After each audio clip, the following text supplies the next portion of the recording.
চেয়ারে বসানো হলো আমাকে, সেই চেয়ারটাতে হাত দুটো বেঁধে দেওয়া হলো এবং আমার কানে দুটো ক্লিপ লাগিয়ে দিয়ে মানে ইচ্ছা মতো ইলেকট্রিক শক দেওয়া হলো এবং সেন্সিটিভ পার্টে আমার ইলেকট্রিক শক দেওয়া হয়। শেখ হাসিনা দেশ ছেড়ে পালিয়ে যাওয়ার পর তার শাসনামলের নানা বিতর্কিত কর্মকাণ্ড নিয়ে অবিরত আলোচনা চলছে। অভিযোগ রয়েছে রাজনৈতিক ভিন্নমত দমনে আওয়ামী লীগ সরকারের সময় বহু মানুষকে গুম করা হয়েছিল। এসব ব্যক্তিকে যেই গোপন আটক কেন্দ্রে রাখা হতো সেটি মূলত আয়না ঘর নামে পরিচিত। অভিযোগ অনুযায়ী সামরিক গোয়েন্দা সংস্থার কিছু অসাধু কর্মকর্তা যারা শেখ হাসিনার ঘনিষ্ঠ বলে পরিচিত ছিলেন, তারাই মূলত এই গোপন কারাগার পরিচালনা করত। বাংলাদেশের সামরিক গোয়েন্দা সংস্থা ডিজিএফআই কে ঘিরে দীর্ঘদিন ধরে নানা অভিযোগ রয়েছে।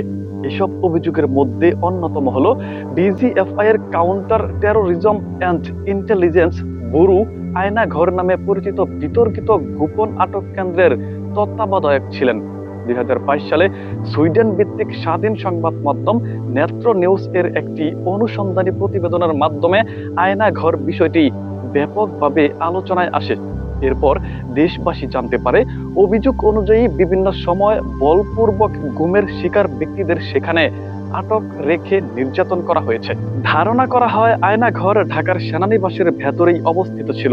সেখানে আটক থাকা এক সাবেক সেনা সদস্যের ভাষ্য অনুযায়ী স্থানটি আগে জয়েন্ট ইন্টারগেশন সেল নামে পরিচিত ছিল, যা পরে সংস্কার ও সম্প্রসারণ করে আয়না ঘরে রূপ দেওয়া হয়। গুমের শিকার হওয়া কয়েকজন সাবেক সেনা কর্মকর্তাও এর অবস্থান সম্পর্কে তথ্য দিয়েছিলেন। তাদের দাবি ছিল এটি ডিজিএফআই এর সদর দপ্তরের ঠিক পেছনে অবস্থিত এবং সেখানে অন্তত 16টি কক্ষ ছিল, যেখানে একসঙ্গে প্রায় 30 জনকে আটক রাখা সম্ভব হতো। আয়না ঘরের দায়িত্বে থাকা কয়েকজন সামরিক কর্মকর্তার মাধ্যমে এই গোপন কারাগারের কিছু ছবিও প্রকাশ্যে আসে। সেসব ছবি দেখলেই সেখানে বন্দীদের কি অমানবিক পরিবেশে রাখা হতো তার একটি ধারণা পাওয়া যায়। অভিযোগ অনুযায়ী বহু মানুষকে কোনো বিচার ছাড়াই বছরের পর বছর, এমনকি দশকের পর দশক সেখানে আটক রাখা হয়েছে।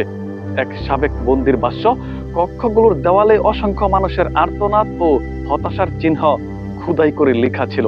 ঠিক কয়জনকে সেখানে নিয়ে যাওয়া হয়েছিল তার নির্ভরযোগ্য কোনো হিসাব নেই। কেউ দীর্ঘদিন বন্দী ছিলেন, কেউ মুক্তি পেয়েছেন, আবার কাউকে সেখানে হত্যাও করা হয়েছে।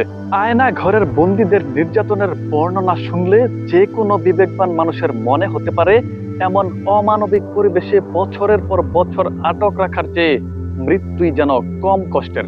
অভিযোগ রয়েছে ডিজিএফআই এর কিছু অসাধু কর্মকর্তা রাজনৈতিক সুবিধা লাভ ও ক্ষমতাসীন সরকারের সন্তুষ্টি অর্জনের জন্য এসব কর্মকাণ্ডে জড়িত ছিলেন।